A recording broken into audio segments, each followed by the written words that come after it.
that the Home Secretary will be given all the tools that she needs to solve the migrant crisis and keep the bully boys out of number 10. I would have said here if I was there, Lee Anderson. But look, why is the left so desperate to turn anyone who wants to protect our borders into some sort of hate figure? I think the left, Dan, to be honest, are terrified of anyone that poses a threat. We saw it with Boris. There was a campaign for ages to get rid of him. Obviously, he went. Suella, I think she's got the balls to do the job if she's given the right tools, which is the fact I raised today. They're terrified of her. She says the right things. She ticks all my boxes. She ticks all the boxes of a lot of people in that show. Me too. They think that she's going to get this sorted, and this, for us, for me, is a game changer. It's a deal clincher for the next election. If we don't get this sorted, we've got big problems, and Suella's probably the best person we've got and the whole of the parliamentary party to sort this out. And if she sorts it out, I think it's, Labour are in big trouble. So presumably your theory is that the bully boys on the left know that, and so they want to neuter Suella before she actually has a chance to make a difference. Dan, listen, when you sit in that chamber, the one thing that the public don't see, and you don't see yourself unless you're actually there, is the opposition. And for the past 2 or 3 weeks, they've been pecking at Suella. They've had urgent questions. They've had statements. They've been absolutely vile. And the look on their faces when they're attacking it is absolutely horrible. It's like a playground bully. It's like a scrap in a playground, and they all pile on. Absolutely vile. You don't see it on our side of the house at all. No. But for some reason, the left, the kind of gentle politics, it's not there in that chamber. Absolutely nasty. And I say, stand up, Suella, and be counted. It's very interesting, isn't it? Because, I don't buy into identity politics at all. No. I don't give a damn about someone's sex or race. Yeah. But the left do.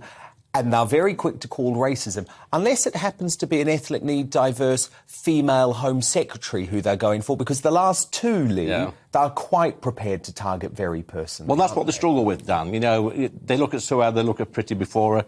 They're really struggling to attack them, like they normally would, not normal politician, but a politician in that position.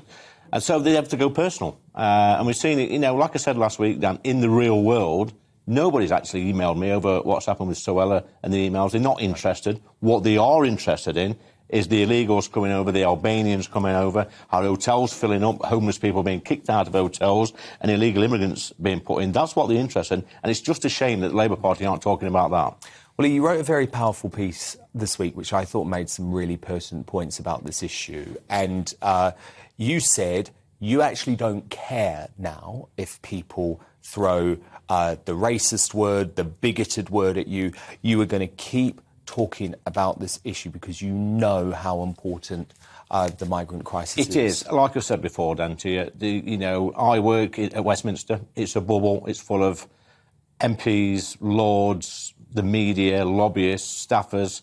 But in the real world, out in places like Ashfield and Mansfield and Bolsover, in my neck of the woods, people are talking about the immigrants on a daily basis. They're stopping me in the street, in the pub, in the supermarket, when I'm out with the wife. They're absolutely furious. And again, the whole of Parliament just seems so blasé about the subject. And it absolutely riles me. I'm ashamed of the place. We're letting the country down. I'm hoping now that some of my colleagues are finally waking up, because some of the hotels they've got in their patch all of a sudden are being filled with illegal immigrants, and what they're saying, they're standing up and saying, this place isn't suitable. I'm sorry, this country isn't suitable. No, completely agree. But the test is going to be whether Suella is given the support from the top echelons of your party, and we will watch this space and we will keep on it. But of course, Lee, the England team touched down in Qatar, preparing for this despicable virtue signalling World Cup. So you've got the likes of David Beckham and Gary Neville there, who love to preach to us all the time, Lee. They're very happy to preach to us about all of their woke issues, but as soon as it comes to Qatar, where being gay is illegal, where there are no rights for women, where hundreds and hundreds of migrant workers have been killed building the stadiums for this sort of tournament, they're prepared to turn a blind eye. And what interests me and why I want to talk to you about this, Lee, is, of course, you caused a huge consternation last year amongst the usual suspects and the woke mob, because you refused to support the England team during the Euros because of their decision to take the knee. So where do you stand on this World Cup? Because aren't they still going to take the knee? I believe not. It's strange that, Dan, isn't it? I mean, look at Gary Neville. Let's pick him out of this. He's a social justice champion.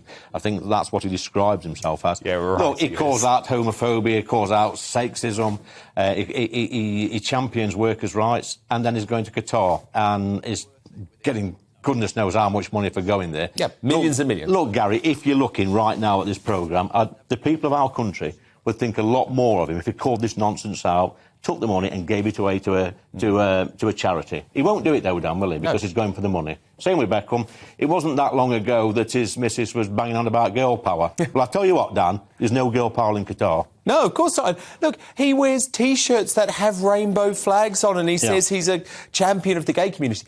I mean, my position on this is, look, if they want to go, absolutely fine. I'm not judging anyone who makes a decision to go to Qatar, actually, because you can choose to do what you want to do. But let me tell you, if Gary Neville, Gary Lineker or David Beckham ever preach to me about social issues again, I will tell them to take a running jump because it is meaningless mumbo-jumbo given they're prepared to take the Qatari money. Just a bunch of hypocrites, Dan. That's all they are. They're multi-millionaires. They're completely out of touch with the rest of the world. Look, these overpaid ex-footballers, they're very good on Twitter at virtue signalling, but when it comes to the real matters that really matter to people in this country, I know people that's not going to watch the football over the next month or so. They get it. There's working-class people in places like Ashfield. They understand. You know, some will watch it, and fair play. Yeah, but they're not going to a country. They're not calling this nonsense out and then going taking millions, hundreds of thousands of pounds in the back pocket. Come back, thank you very much. Indeed, and that's why I just wish all of these sports teams and players would just stop the virtue signalling, right? They just play the game. Play the game, and then you won't actually get the criticism from the likes of us. But you only get the criticism if you put yourself on some sort of moral pedestal and then don't back it up with your actions. Ali, I just wanted to quickly talk to you about another moment in PMQs today. I guess it was the other big moment, Esther McVeigh. Threatening, really the first high-profile Tory, I guess, to break cover when it comes to the budget tomorrow.